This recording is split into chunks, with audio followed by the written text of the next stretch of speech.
Der ZT-Talk wird Ihnen präsentiert vom Lindenhof Oftringen mit seinem professionellen Catering-Service, der CSS-Versicherung, Deine Gesundheit, dein Partner und von der Aargauischen Kantonalbank am richtigen Ort.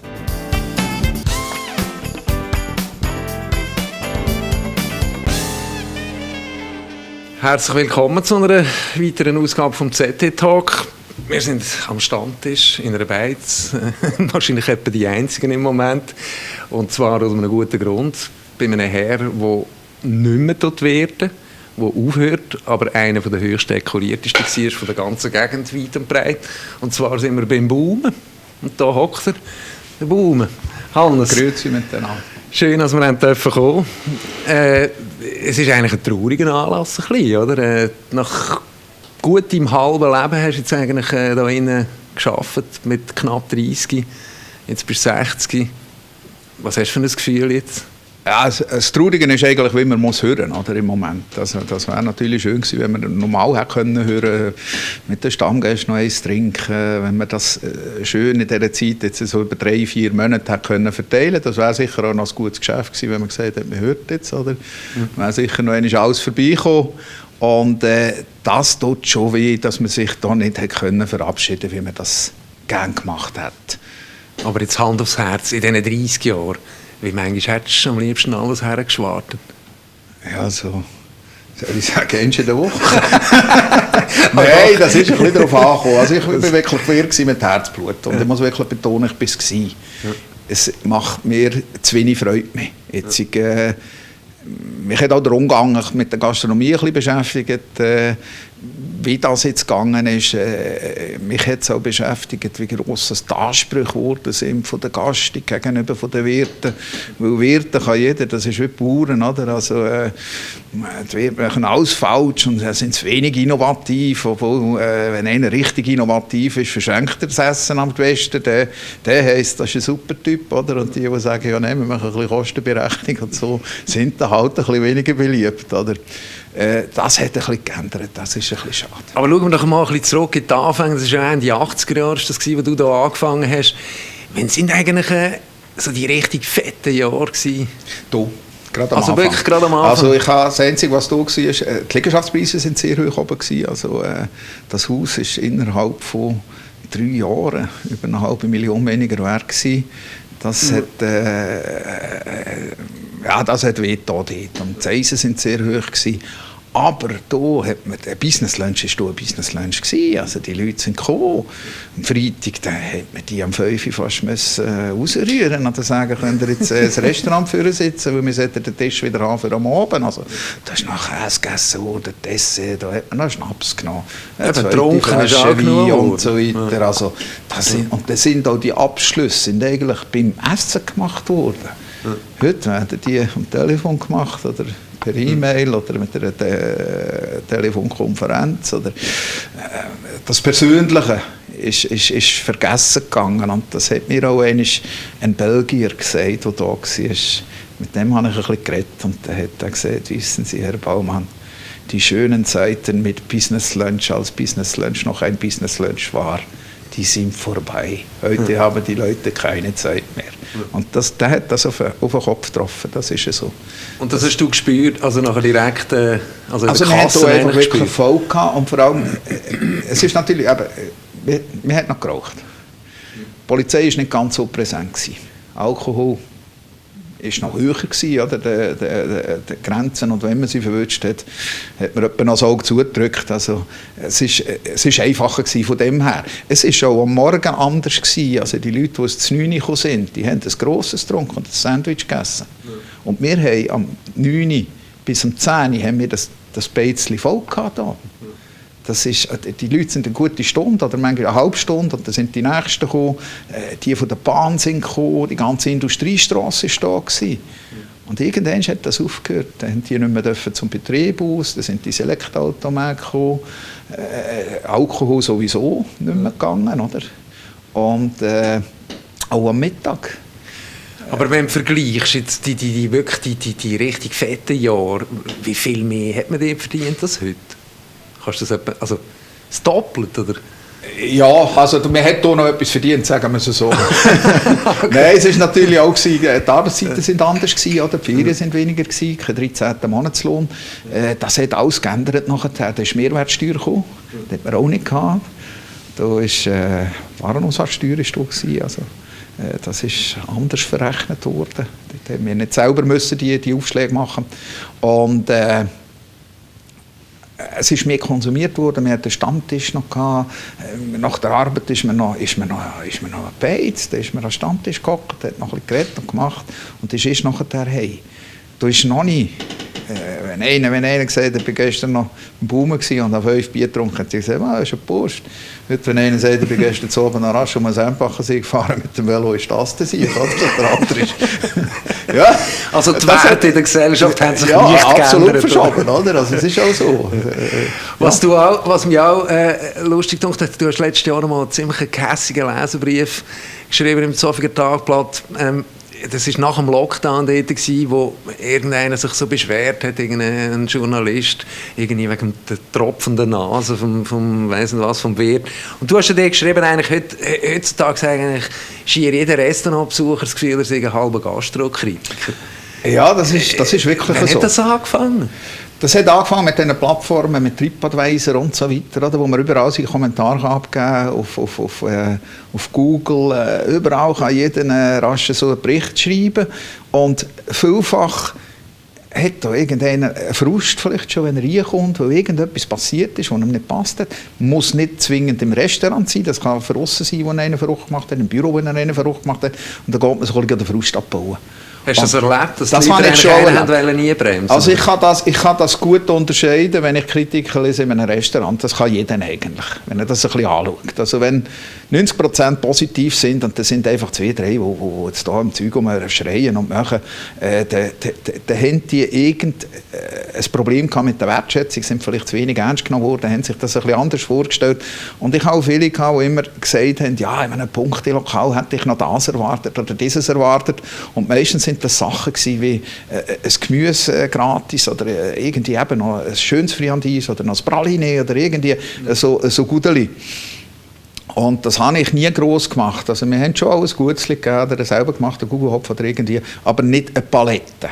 Und ich muss auch sagen, manchmal bin ich im Restaurant, da kommt man zum Amis eine Gänseleberterrin über oder irgendetwas, sage ich, also was willst du noch verkaufen nachher, oder? Also, und die Leute erwarten das ein bisschen, oder? Ich will mich nicht beklagen, ich habe ganz tolle Gäste gehabt, also nicht, das ist das Einzelne. Und die machen einem manchmal ein bisschen das Leben schwer. Und vor allem auch die Kritiken, also was ich immer schwer empfunden habe, ich habe die Leute immer begrüßt, ich bin an den Tisch gefragt, ob es in der Ordnung war und ich habe die Leute verabschiedet. Und die sind raus und haben mir nichts gesagt und sind ins Auto und haben schon angefangen zu schreiben. Aha, und irgendeinen Frust rausgelassen. Wieso kann man das nicht persönlich sagen? Also es gibt auch Sachen, die man nachher klären kann, vielleicht vor Ort. Vielleicht Sachen, ich bin auch nicht gefragt, einfach nur zum wegen Lobhudelei, sondern weil ich wirklich wissen, sind die zufrieden gewesen, haben die genug gehabt. Das war mir immer wichtig gewesen, dass der Gegenwert gestimmt hat. Oder? So rückblickend nach über 30 Jahren Wirten da, was würdest du sagen, ist Wirten ein gesunder Beruf? Nein, also ich nehme seit über 10 Jahren Blutdrucktabletten. Hat aber auch nichts mit dem Wirten zu tun, aber ich glaube, ich kann das Wirten besser verleiden als das. Nein, also ein gesunder Beruf sicher nicht. Nein, ich denke, er ist sehr stressig. Es ist sehr ein schöner Beruf. Also es gibt wenig Berufe, wo du so direkt eigentlich am Lob bist, wo die Leute zu dir kommen, wo du in Gesellschaft bist, wo du kannst auslesen, zu wem sitze ich. Wo passt es mir heute Abend? Also das ist schon ein grosses Glück eigentlich von dem her. Aber man muss auch das eigentlich dann auch wertschätzen. Also das ist eigentlich der Lohn. Es ist ähnlich wie bei einem Künstler. Es ist nicht zwingend das Finanzielle, wo muss der Motor sein, sondern Zufriedenheit, das Lob, Kompliment. Die Treue der Kunden, also ich habe Stammgäste, die sind 30 Jahre gekommen. Ich habe jetzt Stammgäste, die wir noch am Freitag zu oben offen haben, die haben gerade von Anfang gesagt, los, jeden Freitag kommen wir. Einfach, dass es klar ist. Wir sagen es, wenn wir nicht kommen. Und das ist natürlich auch wirklich etwas ganz, ganz Schönes. Und es sind auch viele Gäste zu Freunden geworden, das ist ja so. Aber wenn du jetzt nochmal 30 wärst oder 29, aber das Wissen hättest von heute, würdest du das alles nochmal machen? Ich gehe in die Stadt. Also ich müsste in die Stadt. Ich bin nicht ein Stadtmensch, effektiv nicht. Aber ich gehe sicher mal mindestens auf Sursi. Also Laufkundschaft hast du eigentlich da nie gehabt? Gar keine. Und ich sage noch, also ich hatte einen Ingenieur, der aufs Land kam, der sich da wahnsinnig gefreut hat, aus der Stadt Luzern raus. Und dann habe ich dem gesagt, du lass jetzt mach einen Umkreis in der Stadt Luzern von 2 Kilometern und schau, wie viele Leute du angesprochen hast im Restaurant, wo alle können mit dem ÖV kommen, mit dem ÖV heim. Und jetzt macht der gleiche Kreis hier und schau, wie viele Leute das hast. Und das ist Tag gemacht, oder? Und es hat sich auch verändert. Es hat Zeiten gegeben, wo man wirklich gerne aufs Land ist.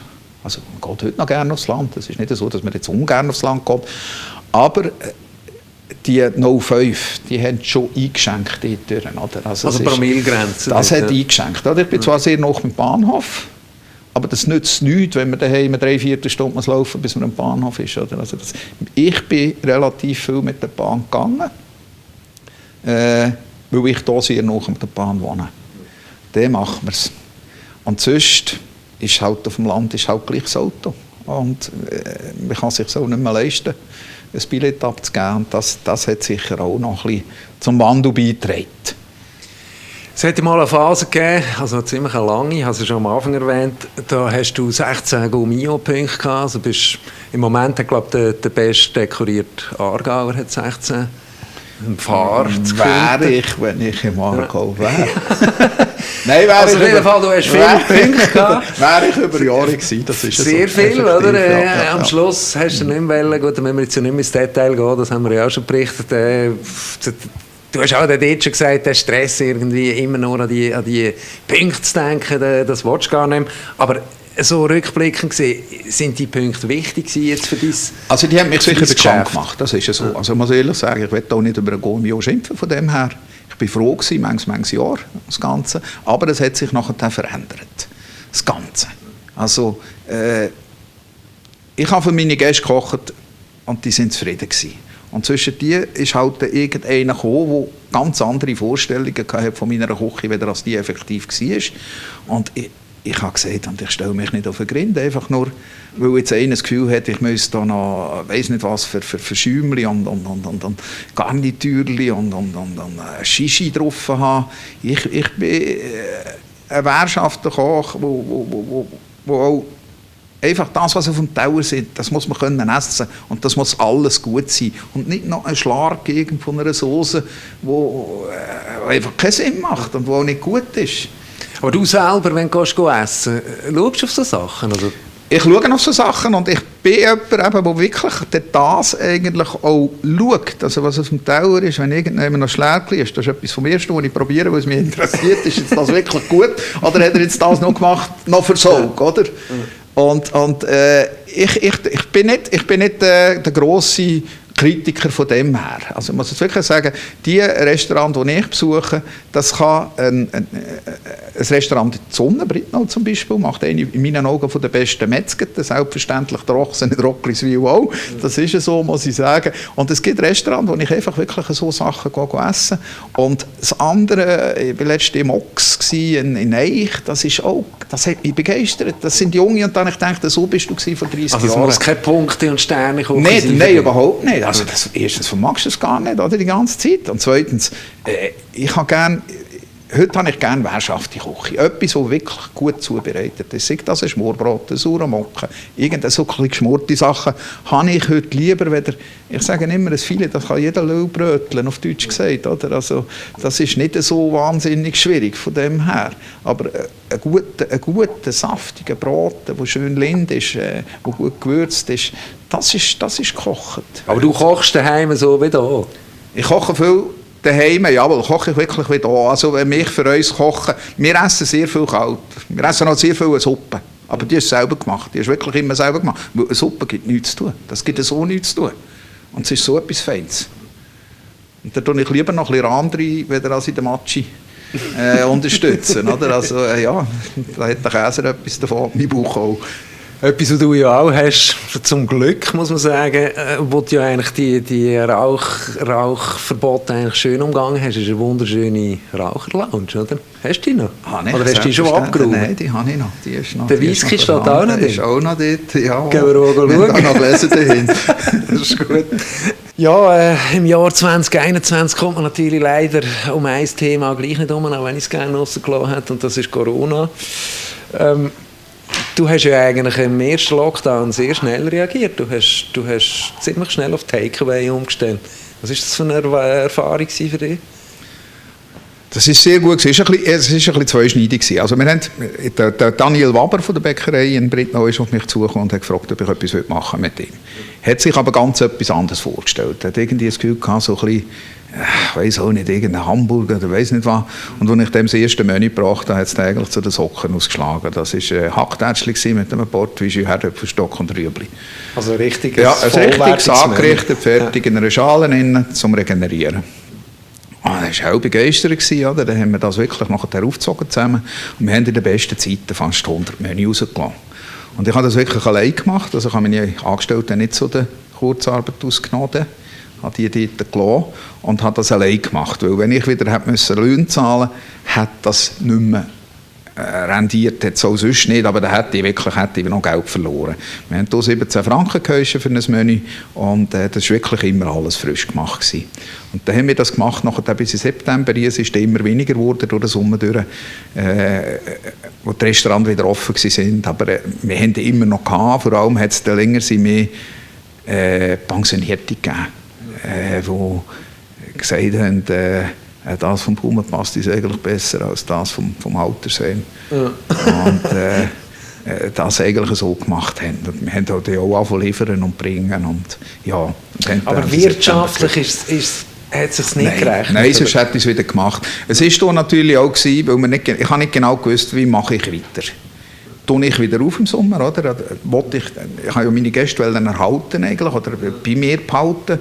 Und hatte vermutlich gleich irgendein als Haus Bernhard, oder ich weiß nicht, ob ich Corona hatte, ich habe keine Ahnung, was ich hatte. Ich war einfach todmüde 14 Tage und habe überhaupt nicht mehr mögen. Ich habe aber gleich auch da arbeiten und machen. Und in dieser Zeit habe ich in der Susanne gesagt, du weißt was, komm, wir machen das weiter, das wird mir jetzt so sicher, die ganze Sache. Weil ich bin immer einer gewesen, der gesagt hat, das kommt im Herbst wieder. Da bin ich eigentlich sehr überzeugt gewesen, dass das also kommt so ist. Wieder der Lockdown? Der Lockdown, also dass sich Corona wieder anfängt und dass der Lockdown wieder kommt. Ich hätte nie gedacht, dass es so lange geht, wie es jetzt ist. Und dass es so funktioniert, auch wie es jetzt ist, weil so gut funktioniert es eigentlich nicht. Und es haben viele im Frühling Takeaway gemacht, die jetzt keinen mehr machen. Es hat aber auch die wieder machen, weil sie auch sagen, wir werden nachher noch 10 Jahre. Also es geht eigentlich mehr darum, die Leute bei der Stange zu halten, als überleben. Also, ja, wir haben natürlich den gleichen, wir haben gewisse Einnahmen, wir haben ein bisschen Geld in der Kasse irgendwie, man kann noch ein bisschen Rechnungen schreiben, es ist noch so ein bisschen, ja, für uns ein Schlusszeichen ein normales Leben, also vom Wirteleben her, man hat noch ein bisschen Kontakt zu den Leuten.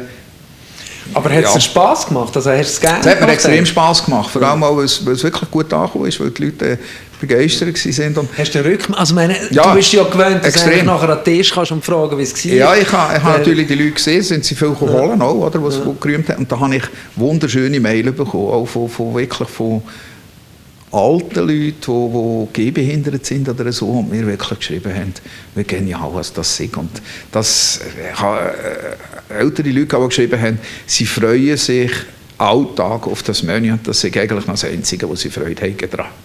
Das ist schön. Das sind gute Komplimente eigentlich, die einem ans Herzen gehen.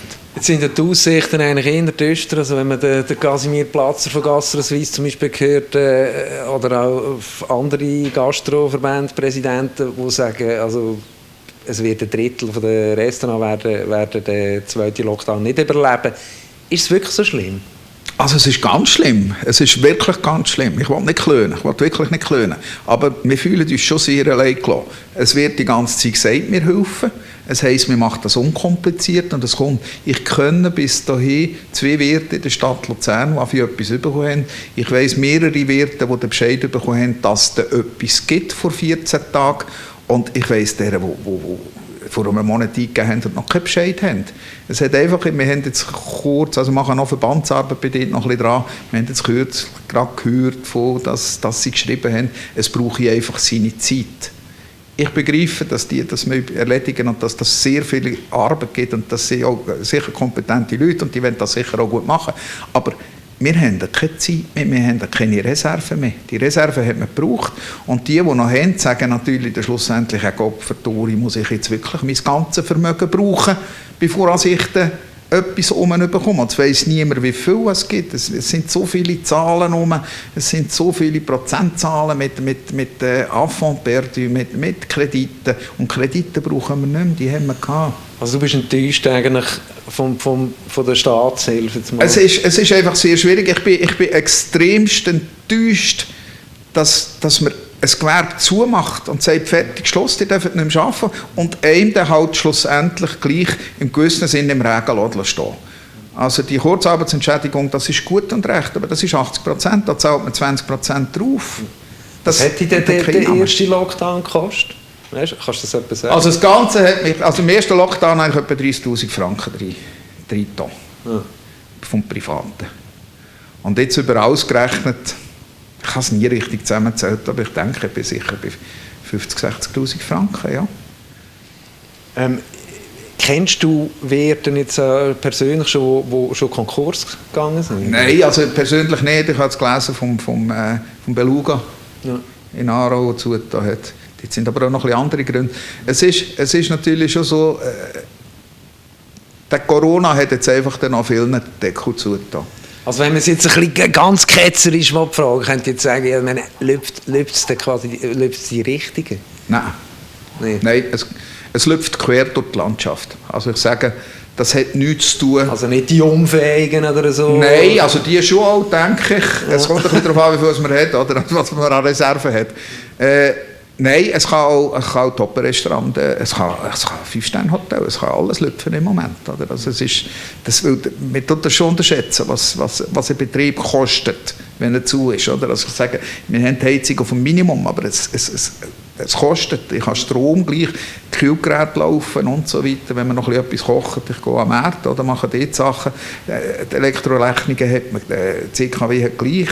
Es geht einfach alles ins Geld. Also es ist nicht so, dass wenn man nicht offen hat, dass das nichts kostet. Das kostet. Die laufenden Kosten sind relativ hoch. Gut, du hast jetzt das Glück, dass du da keine Pacht zahlst, weil du eigentlich Besitzer bist vom Haus. Aber, ja, ich muss aber auch sagen, dort ist mir die Bank entgegengekommen. Weißt, ich tue auch amortisieren. Oder? Und das war etwas vom Ersten, was mir die Bank gesagt hat, ich muss nicht amortisieren. Dort bin ich sehr froh und sehr dankbar.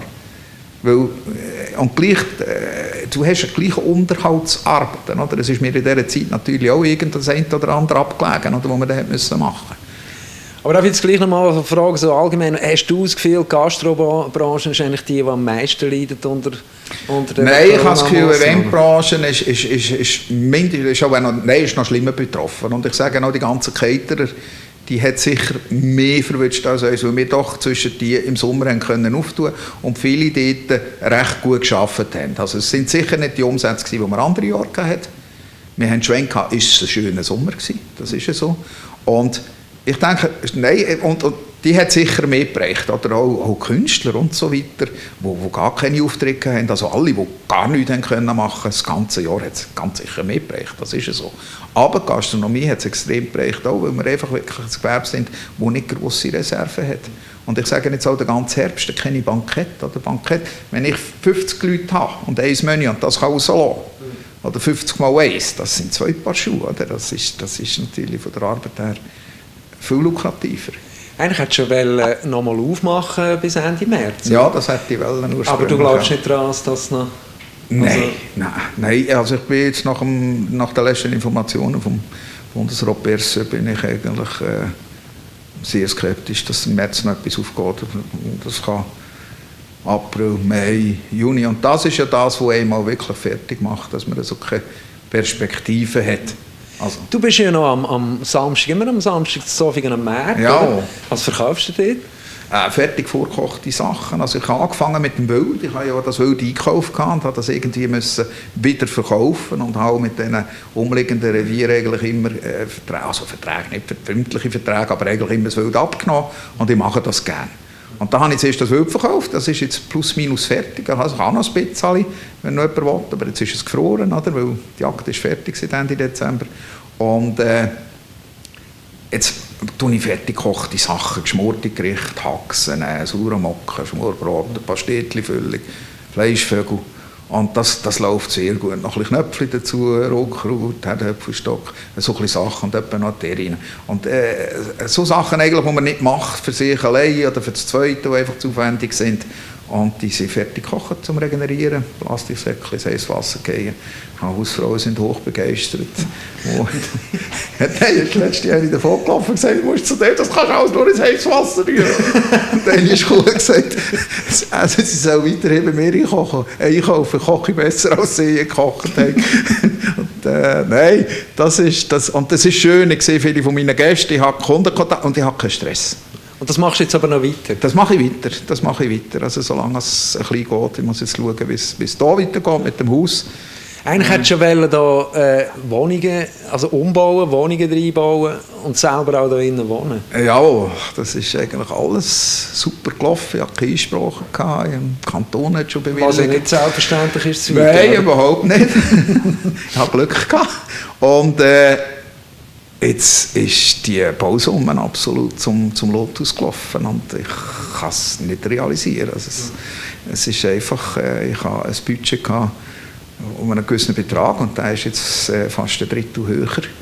Und das geht nicht. Ich kann es nicht realisieren, ich habe das gestern erfahren, habe eine schlaflose Nacht gehabt. Jetzt muss ich weiter schauen, ob ich es verkaufen das Ganze oder ob ich den abreißen und komplett neu bauen.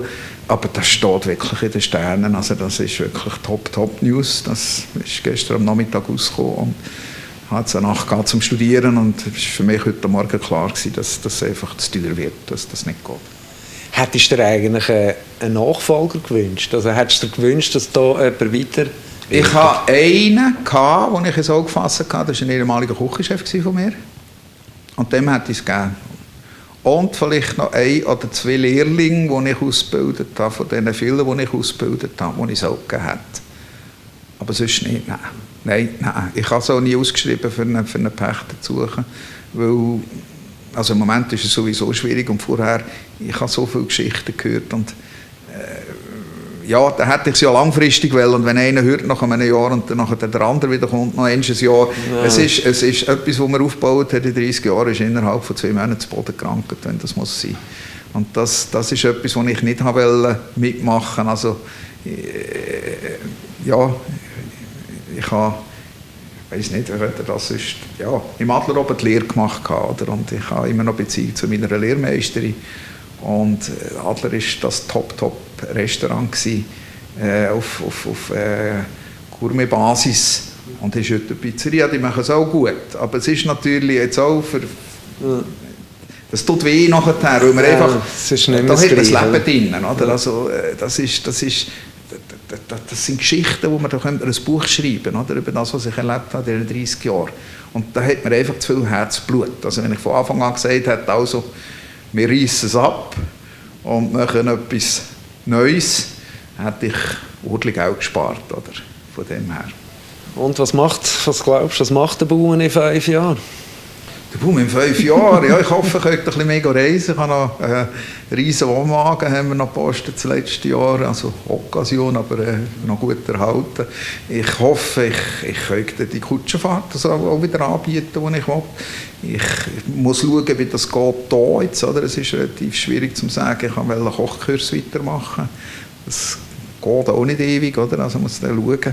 Es hat jetzt alles wieder ein bisschen überschlagen, aber der Kutschenfahrt sicher wird ich anbieten und der Markt wird vermutlich in 5 Jahren auch noch sein, ich denke schon.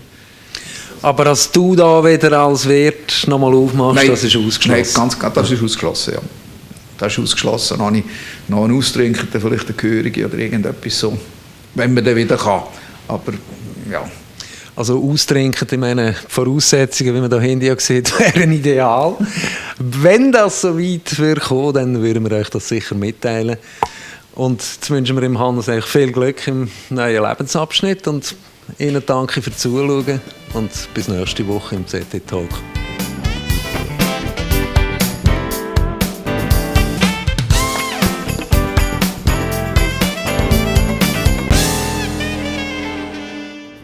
Der ZT-Talk ist Ihnen präsentiert worden vom Lindenhof Oftringen mit seinem professionellen Catering-Service, der CSS-Versicherungen, Deine Gesundheit, dein Partner und von der Aargauischen Kantonalbank am richtigen Ort.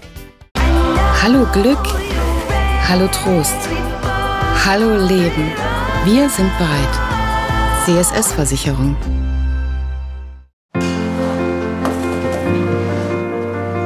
Lindenhof Oftringen. Unser Catering-Service sorgt für kulinarische Highlights, auch an Ihrem Event.